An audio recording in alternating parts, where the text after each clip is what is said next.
Okay, well, Stephanie just passed her thesis, so she's very happy.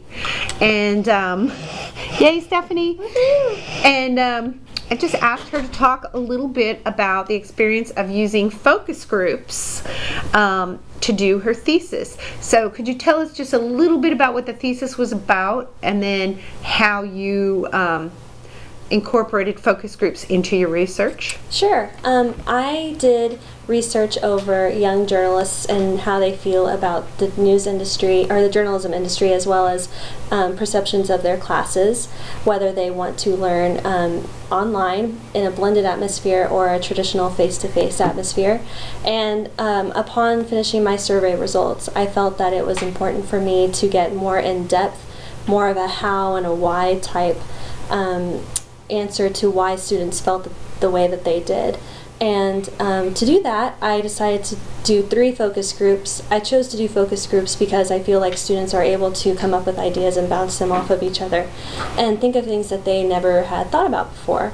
And so my results wouldn't have been the same without it. I found a really important result through my focus groups that I didn't find in my survey, although surveys are really, really good and awesome. But yeah, focus groups, without it I wouldn't have found that a lot of news editorial students are now PR or advertising type students. And you said you did 3 different focus groups. Why did you decide to do 3 different focus groups? I decided that something more than 4 or 5 students might be a little too many. So I thought having 4 people, I think it was 4, and then there was supposed to be 4 in the last one, but 1 student didn't show up. I felt like having 4 students in one larger room would be the best way to conduct those. Too many people might cause problems, or I don't know, it's too jumbled. And how did you get those students to participate in the focus groups? I offered free pizza.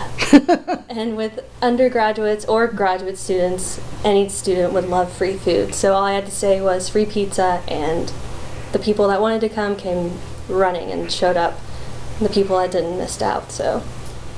And how did you develop the questions that you were going to ask in the focus groups? When I was going through my survey, any questions that I thought would needed to be elaborated on, especially the ones that I felt like had some good results that needed to be, the how and the why to get out of those, I elaborated on those and came up with, I think it was about 10 questions that I asked the focus groups. So that's the way I came up with those questions. Mm-hmm. And you said you came up with some results you never would have found through your survey. How did those come about during the focus groups? When I asked them how they felt, because in my survey I asked students what type of class they preferred. I didn't ask why or how or anything like that. So when I got the results back, I saw that there were people who did like online learning, but not a lot of them. And then there was also the people that want to do traditional, and there was also quite a few more than I thought that would like to do blended. But when I went into the focus group and I started talking about that, I had some students who were actually interested in blended learning, which I didn't know why. And so once I asked them, I got a lot out of that I wouldn't have without the focus group. And I know that you have done individual interviews before, mm-hmm. as well as focus groups.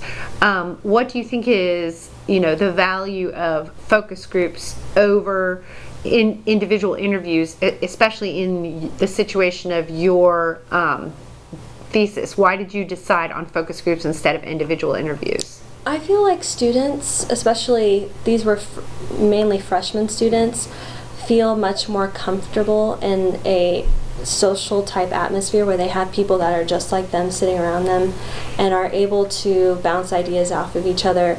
Now with the in-depth type interviews, you get a lot out of those. Those are awesome.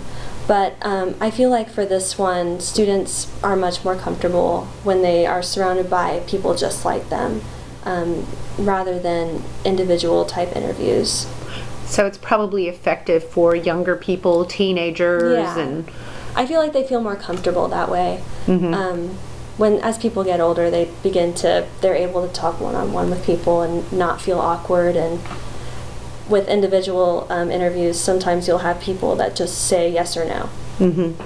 And with these, you have yes, and then you'll hear someone over here, well, why do you think that? Sometimes you'll get people like that, and that's the benefit of having a focus group.